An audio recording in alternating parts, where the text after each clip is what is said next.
এটা আমাকে জান্নাতুল মা আপু পাঠাইছে এই গলাটা কিভাবে করে এটা জানার জন্য। তো দেখো আপু, এইটা পুরোটা হয়েছে ফুল কলার। ফুল কলার কিভাবে করে জানো না? গলা কম নিতে হয়, তাই না? কলার সিস্টেমে কাটতে হয়। তো আমরা জানি যে ফুল কলারে পেছনে তেমন একটা গলা কাটিং করা যায় না, আর সামনে প্রয়োজন অনুযায়ী কাটে নাকি, অর্থাৎ প্রয়োজন ছাড়া কাটা যাবে না। আর বডিতে তুমি যা যা করো ওগুলোতে আমি যাচ্ছি না আসলে। ছোট্ট করে গলা কাটে ফুল কলারের যে যে নিয়ম আছে আর কি। এই জন্য বলি আগে বেসিক শিখে নাও, তাহলেই সব কাটিং ইজি হয়ে যাবে। আছে এটা মনে করো ড্রেস ফুল কলার, ফুল কলার জন্য অল্প কাটা হয়েছে।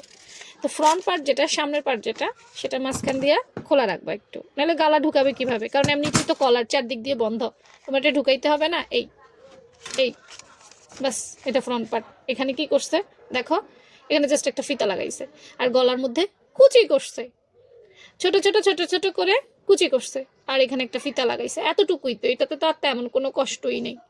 এটাই ছিল এই জামাটার কাটিং।